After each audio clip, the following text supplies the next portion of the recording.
बच्चों good morning. आज हम पढ़ेंगे हिंदी व्याकरण एवं रचना कक्षा 5। लेसन है आपके 12। लेसन का नाम है मज़ेदार कबड्डी। कल हमने इस लेसन को आधा पढ़ा था। उसमें कबड्डी के नियम, कबड्डी के जो खिलाड़ी होते हैं उन्हें क्या कहते हैं, उनके जो निर्णायक होते हैं उन्हें क्या कहते हैं, ये सारी चीज़ें हमने पढ़ी थी। निर्णायक को क्या कहते हैं, रेफरी।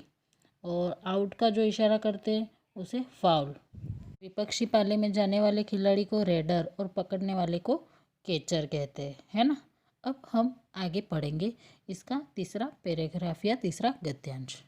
लालू राम, गुरुजी गुरुजी यह पाला क्या होता है। लालू राम पूछता है कि गुरुजी ये पाला क्या होता है।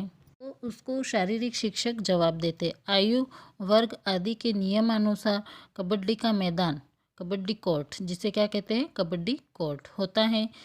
जिसे आप लोग पाला भी कहते हैं। इसकी लंबाई 11 मीटर व चौड़ाई 8 मीटर होती है। इस पाले की जो लंबाई है वो 11 मीटर होती है और इसकी चौड़ाई जो है वो 8 मीटर होती है। इतने में जसबीर कहता है, यह क्या खेल दिन भर खेला जाता है। वो कहता है कि ये जो खेल है उसको दिन भर खेलते हैं।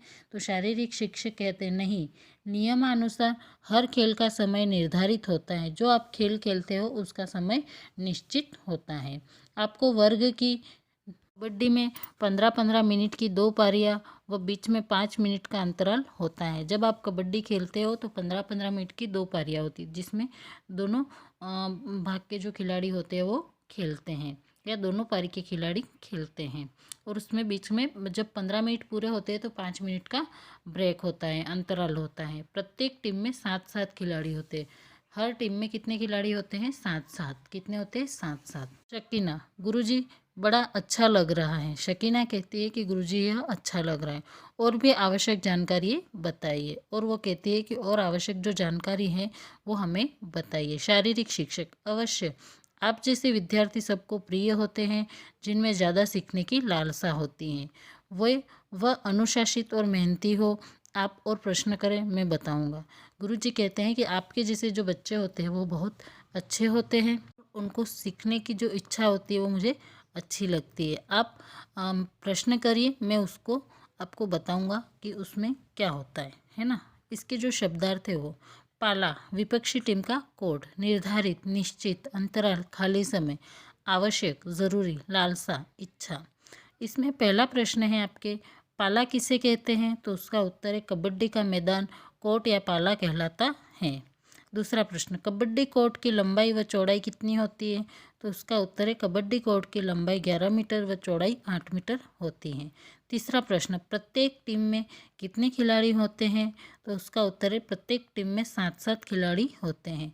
चौथा प्रश्न, खेल का समय कितना निर्धारित होता है। तो उसका उत्तर है, कबड्डी में 15-15 मिनट की 2 पारियां व बीच में 5 मिनट का अंतराल होता है। चौथा पैराग्राफ है आपके, गीता। गीता पूछती है, कबड्डी में अंक कैसे मिलते हैं।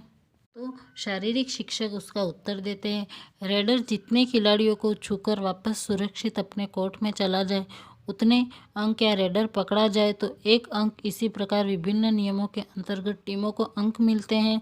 अंत में समय पूरा होने पर ज़्यादा अंक प्राप्त करने वाली टीम जो होती है वो विजेता घोषित किया जाता है। मतलब जब रेडर वहाँ जाता है और जितनों को छूता है उतने अंक उसको मिलते हैं। अगर वो पकड़ा जाता है तो 1 अंक सामने वाली टीम को मिलता है, और आखिरी में जिसके अंक ज़्यादा हुए वही टीम विजेता होती है। गौरव पूछता है, क्या हमारे देश में भी कोई कबड्डी की टीम है। तो गौरव शिक्षक से पूछता है कि क्या हमारे देश में भी कोई कबड्डी की टीम है। तो शारीरिक शिक्षक कहते हैं, बिल्कुल, अब तक हमारा देश भारत पूरे एशिया महाद्वीप का कबड्डी चैंपियन है। यह गौरव की बात है।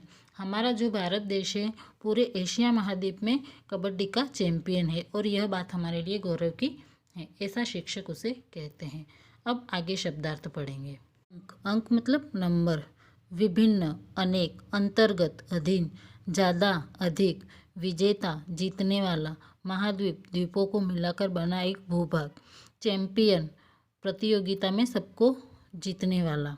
अब इस पैराग्राफ में से आपके प्रश्न उत्तर जो है वो है, पहला है, विजेता टीम कौन होती है। तो उसका उत्तर है, जो टीम ज़्यादा अंक पाती है वह विजेता होती है। दूसरा प्रश्न, एशिया महाद्वीप का कबड्डी चैंपियन कौन है। तो उसका उत्तर है, कबड्डी चैंपियन भारत हैं। तीसरा प्रश्न, टीम को अंक कैसे मिलते हैं? तो इसका उत्तर है रेडर जितने खिलाड़ियों को छूकर सुरक्षित वापस अपने कोर्ट में आ जाए उतने अंक, या रेडर पकड़ा जाए तो 1 अंक, इस प्रकार अंक मिलते हैं। चौथा प्रश्न है उपयुक्त गद्यांश का उचित शीर्षक लिखिए। तो उसका उत्तर है मज़ेदार कबड्डी।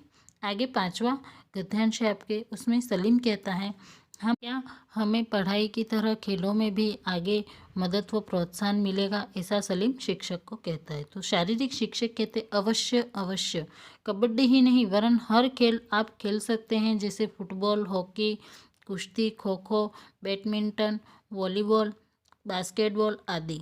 इन सभी खेलों में भी आपको प्रोत्साहन राशि मिलेगी और मदद भी मिलेगी। तो आगे मांगीलाल कहता है कि वाह गुरुजी, अब तो नियमों के साथ साथ खेल में आनंद बढ़ गया। खेल के साथ साथ नियमों के साथ साथ खेल में हमें आनंद भी आगे और बढ़ रहा है। शारीरिक शिक्षक कहते हैं हाँ, खेल को भी पढ़ाई की तरह पूरी मेहनत, लगन व एकाग्रता से खेलना चाहिए। एकाग्रता के लिए मैं आपको 2 पंक्तियाँ सुनाता हूँ। और शिक्षक कहते हैं कि जिस तरह आप पढ़ाई में मन लगाकर पढ़ाई करते हो, अच्छे से उसको पढ़ते हो, लिखते हो, उसी तरह से आपको खेल में भी लग्न और एकाग्रता और मेहनत करना आवश्यक है। इसलिए मैं तुम्हें 2 पंक्तियाँ सुनाऊंगा। खेलो तो इतना खेलो कि खेल पढ़ाई बन जाए, और पढ़ो तो इतना पढ़ो कि पढ़ाई खेल बन जाए, ऐसा शिक्षक बच्चों को कहते हैं। और सभी बच्चे क्या करते हैं, शिक्षक की इस बात को सुनकर तालियां बजाते हैं। बच्चों द्वारा जोरदार तालियों की गड़गड़ाहट हो जाती है।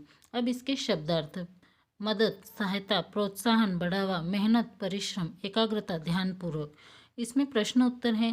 पहला प्रश्न है कबड्डी के अलावा कुछ खेलों के नाम बताइए। तो इसका उत्तर है फुटबॉल, हॉकी, कुश्ती, kho kho, badminton, volleyball, basketball आदि। दूसरा प्रश्न है खेल किस प्रकार खेलना चाहिए। तो इसका उत्तर है खेल भी पढ़ाई की तरह पूरी मेहनत, लगन व एकाग्रता से खेलना चाहिए। तीसरा प्रश्न है शारीरिक शिक्षक ने कविता की कौन सी 2 पंक्तियाँ सुनाई। तो इसका उत्तर है खेलो तो इतना खेलो कि खेल पढ़ाई बन जाए, और पढ़ो तो इतना पढ़ो कि पढ़ाई खेल बन जाए। चौथा प्रश्न है उपयुक्त गद्यांश का उपयुक्त शीर्षक दीजिए। तो इसका उत्तर है मज़ेदार कबड्डी। आगे जो इसके क्वेश्चन आंसर है वो आपको PDF कर दिए जाएंगे।